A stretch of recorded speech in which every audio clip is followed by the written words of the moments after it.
sinabing Bulacan mga kapodcast, ang una kaagad nasa isipan natin ay ang simbahan ng Baraswain na matatagpuan sa kabisera ng probinsya na Malolos City.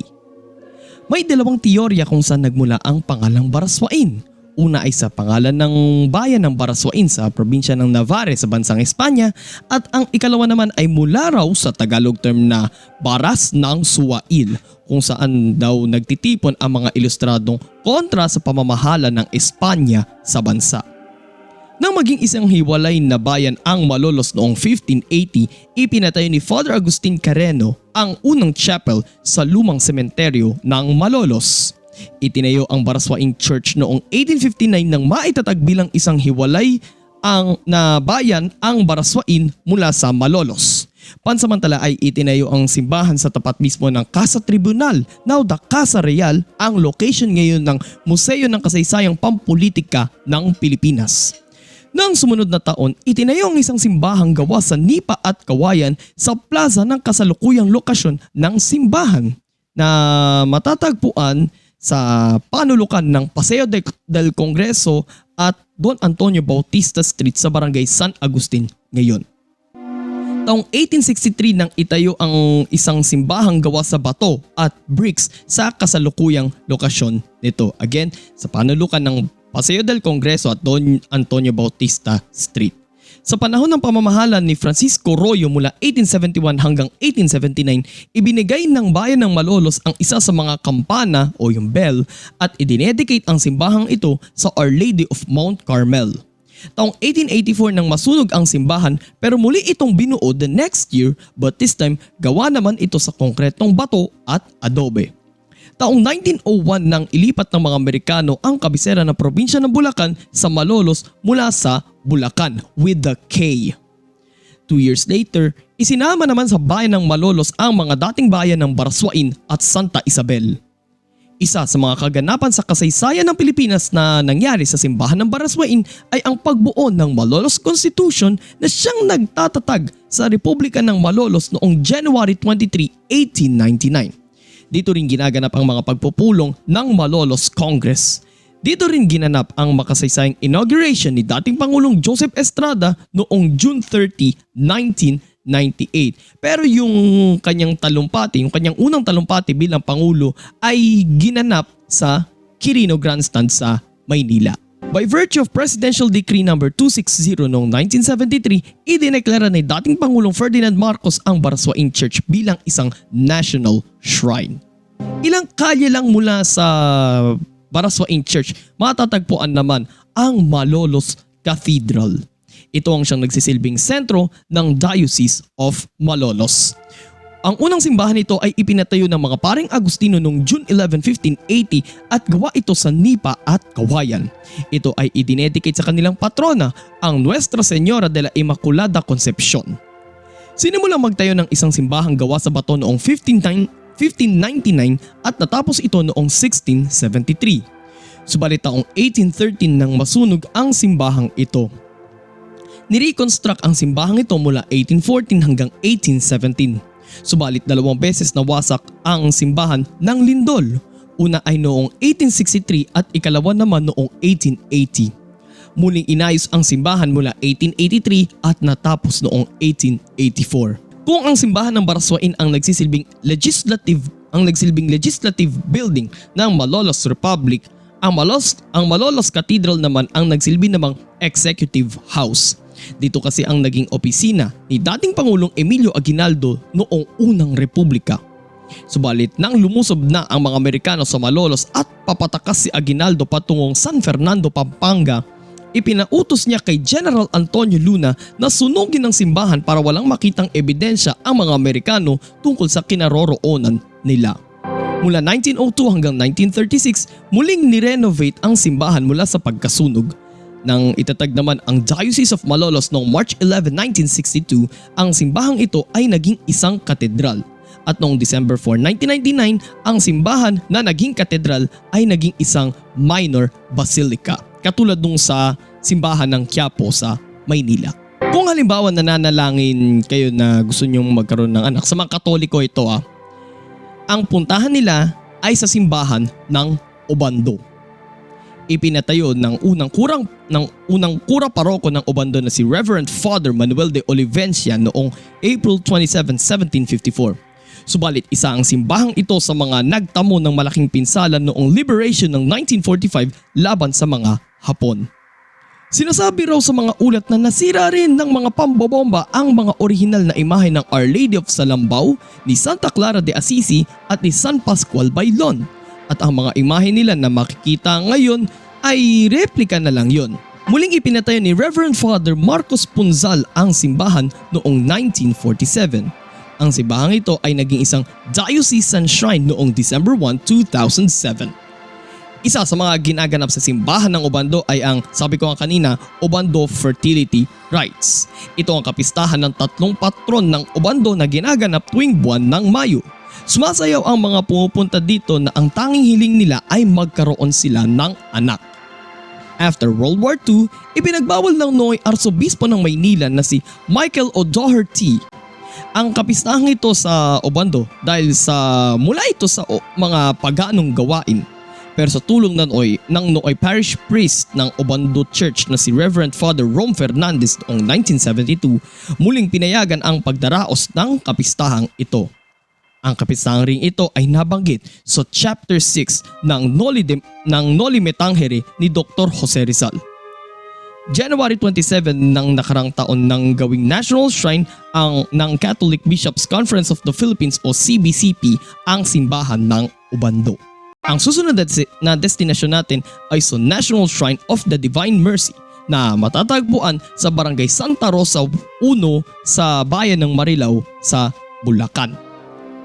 Kasabay sa naging groundbreaking ceremony nito noong February 2, 1992 ay idinaos ang unang misa bilang pagdiriwang sa Feast of the Presentation. Itinayo ang simbahang ito noong 1994 at ginawang isang national shrine ni Archbishop Orlando Quevedo ng CBCP o Catholic Bishops Conference of the Philippines. Ang simbahang ito ay pinupuntahan para sa mga pilgrimage bukod pa sa mga bisita iglesia. Sa likod ng simbahan makikita ang life-size na Stations of the Cross. Sa basement naman makikita ang Guadalupe Chapel kung saan makikita naman ang imahe ng Our Lady of Guadalupe at mayroon doon na umaagos na tubig na sinasabing nakakapagpagaling daw ng mga karamdaman.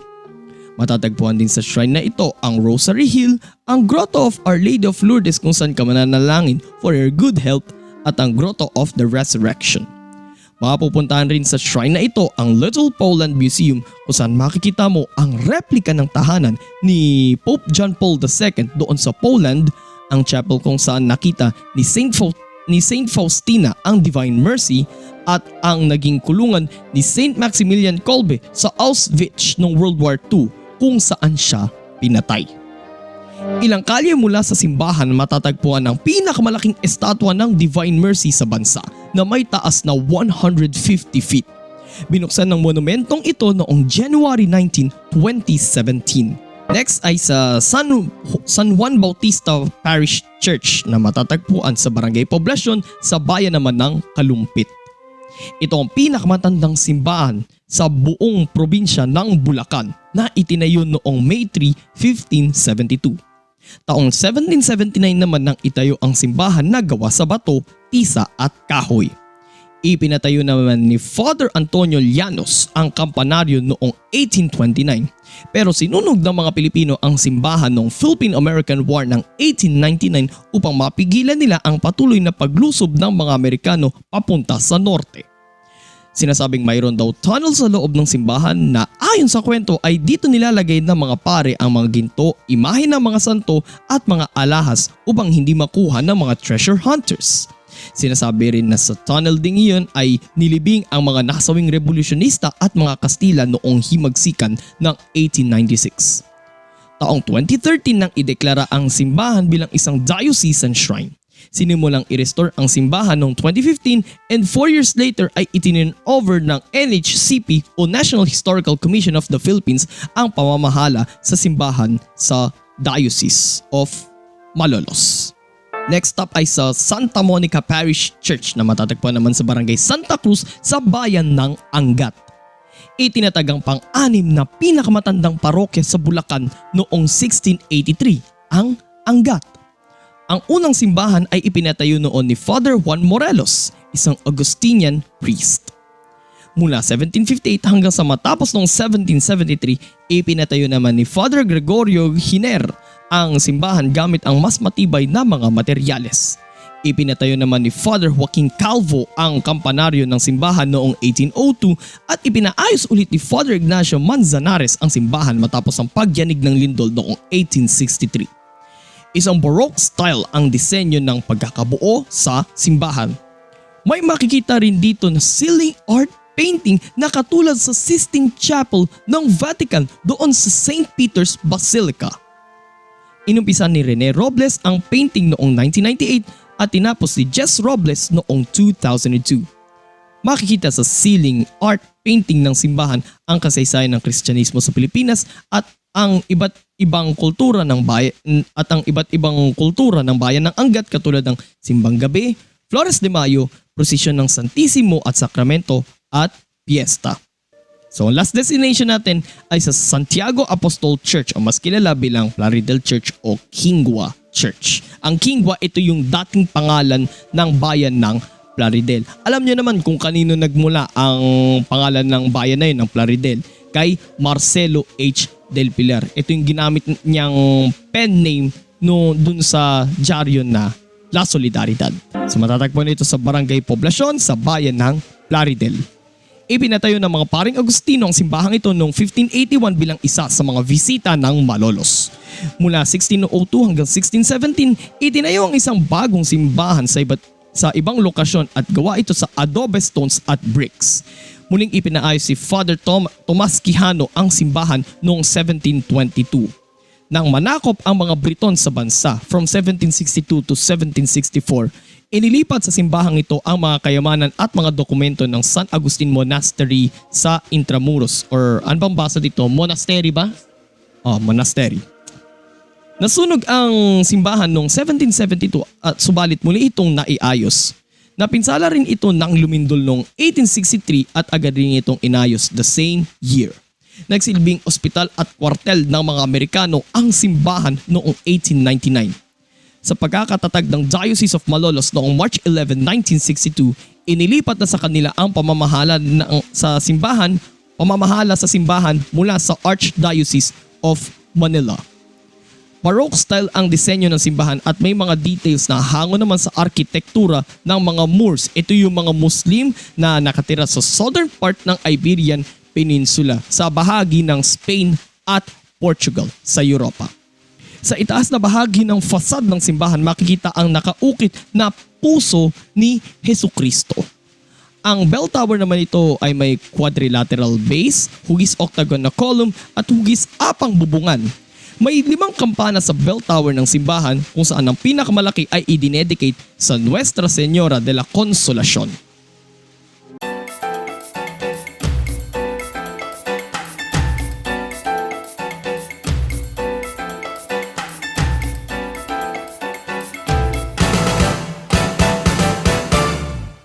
Ang unang simbahan na ating dadayuhin ay ang San Guillermo Parish Church na matatagpuan sa bayan ng Bacolor. Again, ang pag-usapan natin ay 7 sa mga simbahan sa probinsya ng Pampanga. San Guillermo Parish Church sa bayan ng Bacolor. Isang Baroque style na architecture ng simbahan ang itinayo ng mga Paring Agustino noong 1576 sa lupaing pagmamay-ari ni Don Guillermo Manabat, ang sinasabing nagtatag ng bayan ng Bacolor. Napinsala ng lindol noong 1880 pero muling binuo ang simbahan noong 1886 sa pangunguna ni Father Eugenio Alvarez. Naapektuhan na ang simbahang ito nang pumutok ang Mount Pinatubo noong June 15, 1991. At ang masaklap, taong 1995 nang rumagasan naman ang lahar mula sa Mount Pinatubo dulot ng malakas na buhos ng ulan. Ito ang siyang nagpalubog sa kalahating bahagi ng simbahan. So kung meron kayong makikitang picture ng simbahan ng San Guillermo, hindi yan yung original na height ng simbahan. Kalahating portion lang yan. Yung ibabang bahagi niyan is, yung sabi ko nga, nalubog na nga sa lahar. Okay? Then yung, kung nakikita niyo yung pinakapintuan dyan, nung buo pa yan, bintana pa lang yan ng simbahan. Yung pinakapintuan is, yun nga, kasama ngang nalubog. Matapos ang pangyayaring iyon, naisalba pa din ng mga residente ang ilan sa mga mahalagang kagamitan ng simbahan. Kahit kalahati na lang ng istruktura ng simbahan ang nakatirik ngayon, pinupuntahan pa rin ito ng mga turista at ng mga gustong manalangin. Sinong familiar sa inyo mga kapodcast sa dating pinapalabas to sa ABS-CBN yung May Bukas Pa? Naalala mo yun, Enzo? Yung ano na yun? Yung si, ang pangalan ng bida na si Santino ba yun? Oo. Diba? Doon sa simbahanin ng San Guillermo Parish Church, sinut yung ilan sa mga eksena ng May Bukas Pa. Mula Bacolor, dadako naman tayo sa kabisera ng probinsya ng Pampanga, ang San Fernando City. Kung saan matatagpuan doon ang Metropolitan Cathedral of San Fernando. Isa namang neoclassical style na simbahan ang itinatag ng mga Paring Agustino noong 1754. Gawa pa lamang noon ng simbahan sa kahoy at nipa. October 17, 1757 nang ipetisyon ng mga locals sa Gobernador General na i-exempt sila sa pagbabayad ng tributo upang makatulong sila sa pagpapatayo ng simbahan at ng kumbento. Kasabay ng pag-turnover ng pamamahala sa simbahan sa mga paring sekular, taong 1788 nang sinimulan ang pagtatayo sa simbahan at kumbento. Natapos ang construction noong 1808. Mula sa bintana ng kumbento ay tinanaw ni dating Pangulong Emilio Aguinaldo at ng kanyang mga gabinete ang hukbong revolusyonaryo noong October 9, 1898. Pero sa utos naman ni General Antonio Luna, ipinasunog ang simbahan at kumbento noong May 4, 1899. Same reason siguro kung bakit pinasunog din yung Malolos Cathedral para wala kahit anong bakas na makikita ang mga Amerikano tungkol sa magiging location nila. Kasi that time na nanakop yung mga Amerikano, doon na nila inilunsad yung tinatawag sa English na Northern Offensive na kung saan ang nanguna dyan ay si General Arthur MacArthur na magiging Governor General Arthur MacArthur Jr. So siya ang nanguna sa pagkilos ng mga Amerikano papunta sa norte, while sa pa-south naman ay si General Henry Lawton na nasawi naman sa labanan sa San Mateo. Okay? Kung kaya't huwag kayong magtataka kung bakit sa kanya ipinangalan at hindi kay General Douglas MacArthur yung MacArthur Highway. Diba? May MacArthur Highway, hindi lang yung mula monumento papuntang Valenzuela, kundi papunta rin sa norte. Pinangalan yan kay Governor General Arthur MacArthur Jr. Muling sumiklab ang sunog sa simbahan noong 1939 pero muling itinayo noong 1948 sa pangunguna ng Kapampangan architect na si Fernando Ocampo. Same year din nang maging isang katedral ang simbahan sabay sa pagtatatag ni Pope Pius XII ng Diocese of San Fernando. In-upgrade naman ni Pope Paul VI noong 1975 ang diocese into Archdiocese of San Fernando. Next destination naman natin ay sa Santa Rita de Casia Parish Church na matatagpuan naman sa bayan ng Santa Rita. Taong 1726 na maging isang independent parish ang bayan ng Santa Rita at sa taong ding iyon itinayo ang isang simbahan. Taong 1839 naman nang itayo ang simbahan nito na gawa naman sa konkreto. Although may mga parts pa rin ng simbahan na gawa pa rin sa Molave at Camagong. And guess what mga kapodcast? Matatagpuan sa simbahang ito ang relika ng bahagi ng braso ni Santa Rita. Sunod naman ang punta natin ay sa simbahan ng Betis na matatagpuan sa Betis sa bayan ng Guagua. Ang baluarte ni The Blur, Jason Castro, the best point guard in Asia. Isa ring Baroque style na simbahan na ipinatayo ni Father Jose de la Cruz mula 1660 hanggang 1670. Gawa pa ito noon sa mga light materials gaya ng kahoy. Taong 1770 naman nang itayo ang simbahan na gawa naman sa konkreto. Ang simbahang ito ay idinedicate kay Saint James the Apostle, kay Santiago. Taong 1908 nang masunog ang rectory ng simbahan. Kapag sinabing rectory, ito yung kung saan naninirahan ang parish priest ng simbahan. Ang masaklap, lahat ng baptismal records at iba pang mga dokumento ng simbahan ay kasamang natupok ng apoy. Taong 1939 nang pagandahin ang interior design ng huling Spanish parish priest ng simbahan na si Father Santiago Blanco. Kaya naman binansagang Sistine Chapel of the Philippines ang Betis Church dahil sa mga magagandang paintings na makikita sa kisame ng dome ng simbahan na parang katulad sa Sistine Chapel doon sa St. Peter's Basilica doon sa Vatican. Idineklarang National Cultural Treasure ng National Museum of the Philippines at ng National Commission for Culture and the Arts noong November 5, 2001 on the Republic Act No. 4896 as amended by Presidential Decree No. 374 and Republic Act No. 8492. Next up ay sa simbahan naman ng Lubao o San Agustin Church na matatagpuan sa bayan ng Lubao. Unang itinayong simbahang ito sa Barrio Gato, now the Barangay Santa Catalina noong 1572. Gawa pa lamang noon ang simbahan sa kahoy, kawayan at nipa. Pero dahil palaging bumabaha sa area na yun, taong 1602 nang ilipat ang simbahan sa kasalukuyan nitong lokasyon dun sa Barangay San Nicolas I. Taong 1613 nang pinasimulan ni Father Francisco Coronel ang konstruksyon sa simbahan gamit ang mga mas matitibay na mga materyales.